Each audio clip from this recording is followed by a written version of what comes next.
नमस्कार, स्वागत है आप सभी का दुबई में दे दनादन में। आपके साथ मैं हूं सोनल दहिया। आईपीएल का आगाज जोरों शोरों से यूएई में हो चुका है। वहीं कल आईपीएल का चौथा मैच राजस्थान और चेन्नई के बीच खेला गया है, जिसमें राजस्थान ने चेन्नई को 14 रन से मात दी है। इस मैच के हीरो रहे युवा संजू सैमसन। संजू ने इस मैच में तूफानी पारी खेलते हुए 32 बॉल पर 74 रन बनाए हैं, जिसमें संजू ने 9 छक्के जड़े हैं और टीम को शानदार जीत मिली है।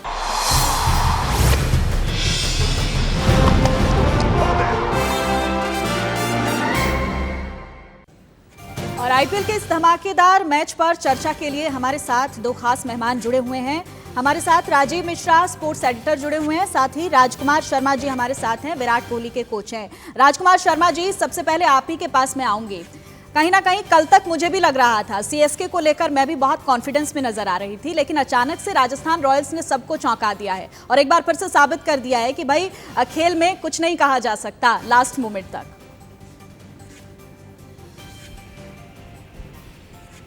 बिल्कुल सोनल, आप ठीक कह रहे हैं कि सभी फेवरेट लेकर चल रहे थे चेन्नई को, क्योंकि बहुत शानदार टीम है और जिस तरह की जीत उन्होंने दर्ज की थी मुंबई के खिलाफ, तो बहुत आशाएं थी चेन्नई से सभी को कि वो राजस्थान जो एक कंपैरेटिवली कम एक्सपीरियंस टीम है उस पे जीत हासिल करेगी। लेकिन बहुत शानदार बल्लेबाजी की संजू सैमसन ने और दिखाया है कि उनमें क्या क्लास है। जिस तरह के छक्के उन्होंने मारे, जो एस्टैब्लिश्ड स्पिनर हैं रविंद्र जडेजा और पीयूष चावला, उनको सेटल ही नहीं होने दिया। उन्होंने पीयूष चावला के पहले 2 ओवर में 47 रन उन्होंने मारे। तो कुल मिला के बहुत बेहतरीन बल्लेबाजी की उन्होंने और बाद में स्टीफन स्मिथ ने, और लास्ट ओवर जिस तरह जोफ्रा आर्चर ने बल्लेबाजी की, तो 216 रन बनाना बहुत आसान नहीं था चेन्नई के लिए, जो बाद में साबित भी हुआ। जी बिल्कुल।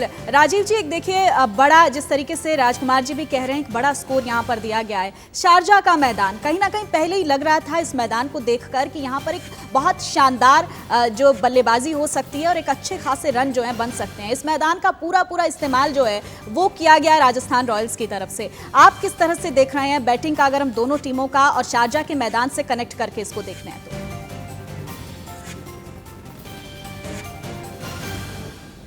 कल भी आपसे जब हम चर्चा कर रहे थे प्री मैच, तब इस बात का हम जिक्र कर रहे थे कि अबू धाबी, दुबई और शारजाह, ये तीनों बिल्कुल डिफरेंट मैदान है। खासतौर से शारजाह की हम बात करें, सबसे पुराने क्रिकेट मैदानों में से एक है यूएई में, और साइज में थोड़ा छोटा है। कुछ सामने की जो बाउंड्रीज है, क्योंकि मैं वहां पे गया हूँ, अराउंड 60 to 65 यार्ड्स की बाउंड्री है, और अगर आप सही बॉल को सेलेक्ट कर रहे हैं तो आपको बहुत ज्यादा दिक्कत नहीं होगी गेंद को मैदान के बाहर भेजने में। आप अगर संजू सैमसन का हिटिंग एरिया देखें, या तो उन्होंने मिड विकेट की तरफ अपने बड़े शॉट्स खेले, या सामने जो भी स्पिनर थे, जो राजकुमार जी जिक्र कर रहे हैं कि स्टैब्लिश स्पिनर्स को अगर आप इतने लंबे छक्के मार रहे हो और वो भी सामने, क्योंकि जो भी स्पिनर होता है वो बॉल को आगे से टर्न कराने की कोशिश करता है कि आपको बीट करे, लेकिन उनका जो बैट स्विंग इतना जबरदस्त है सोनल की, जो बैट पे उनके कनेक्ट हो रहा था, स्वीट पार्ट में लग रहा था, वो सीधे मैदान के बाहर जा रहा था। मैं मैच देख के थोड़ा सा आश्चर्यचकित था कि इतना जबरदस्त हिटिंग मैंने बहुत दिनों बाद देखी है कि आप बिना स्टेप आउट करे, बिना क्रीज को छोड़े आप खड़े खड़े छक्के मार रहे हैं। बैट स्विंग इतना अच्छा है, उनका जो टाइमिंग है वो बहुत कमाल की है, और इसी वजह से शारजाह का मैदान छोटा जरूर था सोनल, लेकिन छक्के जो उन्होंने लगाए वो बहुत बड़े थे। बिल्कुल, चौके छक्के, एकदम से बड़ा रोमांचकारी मैच था। जिसने भी देखा वो एकदम से लगा कि हाँ, शारजाह का मैदान और खिलाड़ियों का जो रोमांच था वो देखते ही बन रहा था। राजकुमार जी, अगर हम बात करें इस मैच में धोनी की एंट्री की, देखिए बहुत सारे फैंस जो हैं वो इस बात से नाराज नजर आ रहे हैं कि धोनी आए और बहुत अच्छा खेले, बहुत शानदार खेले। जिन चौके छक्कों के लिए वो जाने जाते हैं, उन्होंने लास्ट मोमेंट पर देखिए बहुत शानदार यहाँ पर बल्लेबाजी की, लेकिन वो क्रीज पर थोड़ा देरी से आए। मुझे भी कहीं ना कहीं लगता है कि वो बहुत देरी से आए। आपको क्या लगता है? देखिए सोनल, ऐसा होता है कि पिछले मैच में जब उन्होंने प्रमोट किया था अपने से ऊपर रविंद्र जडेजा को और उसके बाद सैम करन को, और दोनों ने परफॉर्म किया था, तो उनकी बहुत तारीफ़ की गई, उनकी स्ट्रेटजी की बहुत सराहना की गई कि महेंद्र सिंह धोनी इतने दिमाग वाले कप्तान हैं कि उन्होंने अपने से ऊपर 2 लेफ्ट हैंडर्स को भेजा और दैट पेड ऑफ। तो कभी कभी ऐसा होता है, कल उन्होंने एक यंगस्टर को ऋतुराज गायकवाड़ को अपने से ऊपर भेजा, सैम करन को, तो कहीं ना कहीं एक रिस्क लिया उन्होंने, एक सोच थी उसके पीछे कि वो लेफ़्ट राइट कॉम्बिनेशन चलता रहे, या यंगस्टर हैं ऋतुराज गायकवाड़, उनके ऊपर कोई प्रेशर नहीं है, उनको बोला गया होगा कि आप जाके खेलिए। तो ऐसा होता है अक्सर कप्तानी में, आप जो सोचते हैं अक्सर महेंद्र सिंह धोनी उसमें कामयाब होते हैं, लेकिन कभी कभी पासा गलत भी पड़ जाता है। और सभी एक्सपेक्ट करते हैं महेंद्र सिंह धोनी के लिए, सबको आशाएं इतनी ज़्यादा हैं कि महेंद्र सिंह धोनी आएंगे तो वो लास्ट ओवर में अगर 25 रन भी चाहिए तो सबको उम्मीद होती है कि महेंद्र सिंह धोनी बना देंगे। वो एक उनकी छवि बनी हुई है फिनिशर की, और वही शायद सब लोग एक्सपेक्ट कर रहे थे। इवन मैं भी चाहता था कि महेंद्र सिंह धोनी ऊपर आएँ और थोड़ा सा जल्दी स्टार्ट करें अपनी हिटिंग, और वो थोड़ा सा लेट हो गया और इसी वजह से शायद उसका खामियाजा चेन्नई को भुगतना पड़ा। बिल्कुल, मैं लौटूंगी आपके पास। इस बीच हमारे साथ यतेंद्र सोढ़ी पूर्व क्रिकेटर भी जुड़ गए। यतेंद्र जी, आपका स्वागत है इंडिया न्यूज़ पर। रितेंद्र जी, मेरा सवाल आपसे यही है कि अगर कल के मैच का हम आकलन करें तो अभी मैं जिस तरह से राजकुमार जी से भी चर्चा कर रही थी कि धोनी आए पर बहुत देरी से आए। जिस तरह से हम राजस्थान रॉयल्स की बात करें तो स्टीव स्मिथ और संजू सैमसन ने देखिए बहुत शानदार खेला है, और कहीं ना कहीं as a captain, as a cricketer वो बेहतर साबित हुए हैं धोनी के कंपैरिजन में। मैं धोनी की हालांकि बहुत बड़ी फैन हूं, लेकिन कल के मैच को अगर हम देखें तो आपको क्या लगता है सर?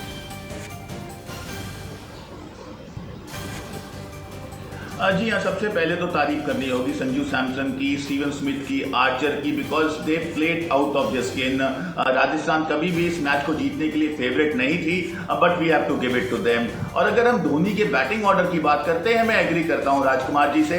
पिछले मैच में वो नीचे खेले, ऊपर यंगस्टर्स आए, लेफ्ट हैंडर ऊपर आए और CSK जीती, लेकिन इस बार ऐसा नहीं हुआ है। तो कहीं ना कहीं कप्तान को ये सब फेस करना होता है, क्रिटिसिज्म भी फेस करना होता है, but end of the day जिस तरह राजस्थान खेली, they were the well deserved winners.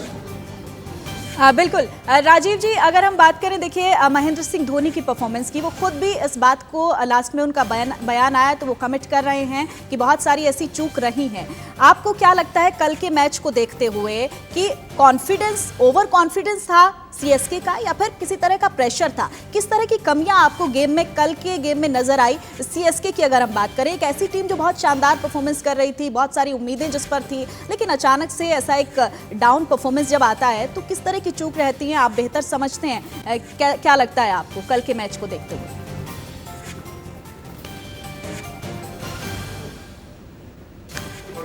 एक तो राजस्थान रॉयल्स इस तरह से चौंका देगा, इस तरह से अटैकिंग बैटिंग करेगा पहले 6 ओवर में, इस बात की कल्पना शायद चेन्नई सुपर किंग ने नहीं की थी। और दूसरा जो सबसे इम्पोर्टेंट फैक्टर है कि चेन्नई सुपर किंग के जो स्पिन गेंदबाज है, रविंद्र जडेजा हो या पीयूष चावला हो, शायद वो पहली बार शारजा में खेल रहे थे, और वो जो डायमेंशन की हम बात बार बार कर रहे हैं कि जब आप आगे बॉल डाल रहे थे तब वो बाहर जा रही थी मैदान के बाहर, यानी कि आपको लेंथ थोड़ा एडजस्ट करना था, जो नहीं कर पाए। और पीयूष चावला और रविंद्र जडेजा की जिस तरह से पिटाई हुई है, उसने बड़ा फर्क डाल दिया मैच में। अगर आप देखें, पीयूष चावला ने पहले 2 ओवर में 47 रन दिए, रविंद्र जडेजा को पहले 2 ओवर में 4-5 छक्के लग गए। तो वहां से जो कॉन्फिडेंस था कप्तान का, क्योंकि आपके जो मेन असलहे हैं अगर वो फेल हो जाए तो फिर आपके पास ऑप्शन बहुत ज्यादा नहीं बचते हैं। और उसके बाद अगर आप देखें, पहले 10-11 ओवर में अगर 100 रन स्कोर बोर्ड पे लग जाते हैं तो फिर ऑटोमेटिक आप बैकफुट पे होते हैं। तो ये 2 बड़े रीजन थे कि जिस तरह के अटैकिंग मोड में राजस्थान ने शुरुआत की और उसके बाद स्पिनर के खिलाफ जो काउंटर अटैक किया, मुझे लग रहा है लेंथ की एक बड़ी प्रॉब्लम है शारजा में। अगर आप थोड़ा आगे डालेंगे, थोड़ी परेशानी, आपको थोड़ा खींच के थोड़ा तेज करना पड़ेगा। जिस तरह की गेंदबाजी राहुल तेवतिया, अगर आप देखें राजस्थान के जो लेग स्पिनर है, 3 विकेट उन्होंने निकाली और बहुत तेज लेग स्पिन कर रहे थे। और स्लो पिचेस पे अगर आप और स्लो डालेंगे तो बैट्समैन को मौका मिलता है, जो शायद आने वाले मैचेस में चेन्नई सुपर किंग के जो स्पिनर्स हैं वो समझेंगे। बिल्कुल, इस पिच का और बहुत शानदार मौका जो है वो हाथ लगा राजस्थान रॉयल्स के, उन्होंने परफॉर्म भी किया। राजीव जी यहाँ पर, राजकुमार जी आपके पास मैं आऊँगी। अभी अगर हम बात करें देखिए इस मैच की, तो कहीं ना कहीं एक बहुत शानदार आगाज़ हुआ, हम लगातार जिक्र कर रहे हैं राजस्थान रॉयल्स का, और संजू सैमसन का देखिए यहाँ पर जिक्र करना होगा। हालांकि उनकी तारीफ भी की गई है, सचिन तेंदुलकर ने भी ट्वीट किया है उनके लिए। और देखिए ये वही मैदान, शारजाह का मैदान, जहाँ पर 1998 में एक आतिशी पारी ऑस्ट्रेलिया के खिलाफ सचिन तेंदुलकर ने भी खेली थी। तो कहीं ना कहीं हम कनेक्ट कर सकते हैं यहाँ पर।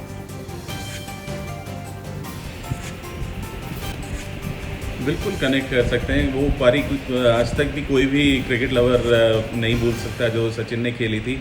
और जहाँ तक संजू सैमसन की बात है, सोनल तो बहुत ही टैलेंटेड क्रिकेटर हैं। बहुत अनफॉर्चुनेट हैं कि एक ही मैच अभी तक भारत के लिए खेले हैं और उसमें अनफॉर्चुनेटली वो आउट हो गए और उसके बाद अभी उन्हें चांस नहीं मिला है। लेकिन मेरा मानना है कि वो मोस्ट डिज़र्विंग प्लेयर हैं इस भारतीय टीम में खेलने के, क्योंकि इमेंसली टैलेंटेड हैं। वो एक बार यूएई टेस्ट में नहीं पास हो पाए थे, इसलिए टीम से बाहर हो गए। फिर उन्हें मौका मिला तो एक ही मैच का मौका मिला, तो मुझे लगता है कि उन्हें और मौके दिए जाने चाहिए। और जिस तरह की उनकी बैटिंग का स्टाइल है और टेक्निक है, वो बिल्कुल सूट करती है भारतीय टीम में खेलने के लिए। और वो एक ज़बरदस्त प्लेयर हैं और शायद सेलेक्टर्स अब उनकी ओर ज़रूर ध्यान देंगे। जी, तमाम लोग आप हमारे साथ बने रहिएगा। हम फिलहाल एक छोटा सा ब्रेक यहाँ पर लेंगे और उसके बाद आज जो मुकाबला होने वाला है उस पर हम चर्चा करेंगे।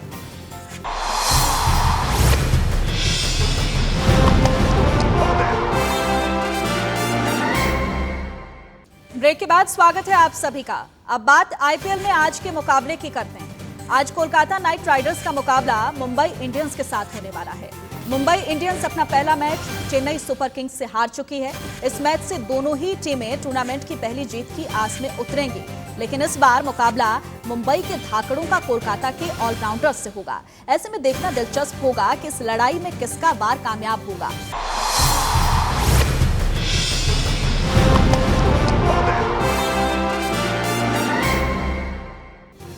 और हमारे साथ चर्चा के लिए तमाम मेहमान लगातार बने हुए हैं। राजीव जी, आपके पास मैं आऊंगी। आज के मुकाबले की अगर हम बात करें तो देखिए, मुंबई इंडियंस का जो रिकॉर्ड रहा है वो थोड़ा सा खराब रहा है कोलकाता नाइट राइडर्स के मुकाबले में। आज के मुकाबले को आप किस तरह से देख रहे हैं?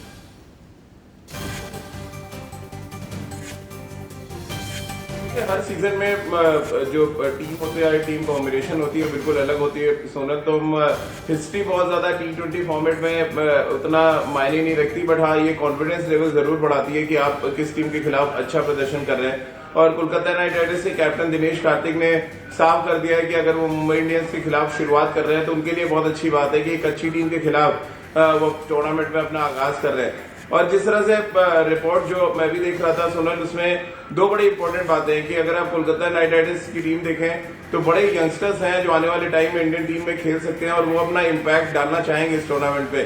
खासतौर से तेज गेंदबाजों की बात करें, शिवम मावी हैं, कमलेश नागरकोटी हैं, संदीप वॉरियर हैं। ये तीन ऐसे गेंदबाज हैं जिनको पैट कमिंस का साथ मिलेगा। इसके अलावा बैटिंग ऑर्डर में जाए तो शुभमन गिल एक अच्छा प्रोस्पेक्ट है इंडियन टीम में आने के लिए।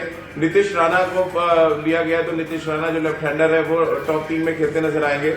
लेकिन इनकी जो सबसे बड़ी ताकत है वो सुनील नारायण और आंद्रे रसेल है, जो कैरिबियन फ्लेवर कोलकाता को बड़ा स्ट्रांग बनाता है। तो बड़ा इंटरेस्टिंग मुकाबला है। और देखिए, क्योंकि मुंबई पहला मैच हार चुकी है, वो तो यही चाहेंगे कि इस मैच को जीत कर वापसी करें। वहीं कोलकाता के कुछ अपने प्लान्स है और वो प्लान्स कितना काम आते हैं अबू धाबी के मैदान पर, ये देखना बड़ा दिलचस्प होगा। सुनर, बिल्कुल। राजकुमार जी, आपके पास मैं आऊंगी। अभी देखें तो देखिए, मैच काफ़ी दिलचस्प होने वाला है और दोनों ही टीमों की अपनी अलग अलग तरह की खूबियां हैं। अब किस तरह के चेंजेस आज के मैच को देखते हुए दोनों टीमें कर सकती हैं, आपको क्या लगता है? देखिए, कोलकाता अपना पहला मैच खेल रही है और उनके पास मैच विनर्स हैं। शुभमन गिल हैं, या आंद्रे रसेल हैं, सुनील नारायण हैं और पैट कमिंस जैसा फास्ट बॉलर उनके पास है। तो कुल मिला के काफ़ी बैलेंस टीम है। और मुंबई इंडियंस हम जानते ही हैं सोनल की लास्ट टाइम की चैंपियन टीम है। पहला मैच अपना हार चुकी है, तो ज़रूर वो वापसी करना चाहेंगे और पूरे दमखम के साथ इस मैच में आना चाहेंगे। तो काफ़ी अच्छा मुकाबला होने की आशा है, क्योंकि दोनों ही अच्छी टीमें हैं और काफ़ी बैलेंस टीमें हैं, तो बहुत रोमांचक मुकाबला होने की आशा है। रतिंदर जी, आपको क्या लगता है आज के मुकाबले को देखते हुए किस तरह के बदलाव की संभावना है और क्या करना चाहिए दोनों टीमों को बेहतर परफॉर्मेंस के लिए? एक बात तो माननी होगी, केकेआर बहुत बैलेंस लग रही है। अगर हम बात करते हैं इंडियन डोमेस्टिक प्लेयर्स की, तो कुछ जैसे भी राजीव ने कहा, ऐसे प्रोस्पेक्ट्स हैं जो बिल्कुल ऑन फ्रिंजेस हैं भारत के खेलने के लिए। तो कॉम्बो बहुत बढ़िया है। Foreign players, Andre Russell, Sunil Narayan, PAT Cummins, तो अगर इनका सबका बल्ला बोलता है, अगर बॉलिंग अच्छी करते हैं सुनील नारायण, तो आसान सफर नहीं है मुंबई के लिए। और मुंबई के लिए बहुत जरूरी है बुमराह की फॉर्म। बुमराह को नया बॉल अच्छा डालना होगा, डेथ बॉलिंग अच्छी करनी होगी, क्योंकि उनके कंधों पे बहुत ज्यादा टिकता है मुंबई इंडियंस। तो आज का मैच इंटरेस्टिंग है, लेकिन थोड़ा सा एज अगर हम बैलेंस की बात करें केकेआर के पास है।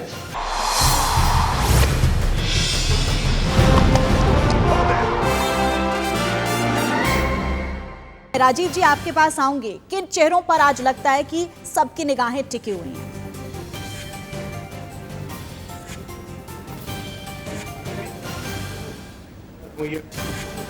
दोनों खिलाड़ियों ने बड़ा इंपॉर्टेंट रोल अदा किया है अपनी अपनी टीमों के लिए, और आंद्रे रसेल को तो T20 फॉर्मेट में वैसे भी सबसे बड़ा मैच विनर के तौर पे देखा जाता है। अगर आप देखें T20 में जिस तरह की वो हिटिंग करते हैं, जिस तरह से लॉन्ग हैंडल यूज करते हैं, वो मुझे लग रहा है थोड़ा एज देती है किरान पोलार्ड से। और किरान पोलार्ड की एक एज फैक्टर भी है, वो थोड़ा सा इस टूर्नामेंट में नजर भी आ रही है। लेकिन आंद्रे रसेल पूरी तरह फिट होके आए हैं और फ्रेश भी है, तो मुझे लग रहा है आंद्रे रसेल को थोड़ा सा एडवांटेज है इस टूर्नामेंट में, जिस तरह की वो हिटिंग करते हैं।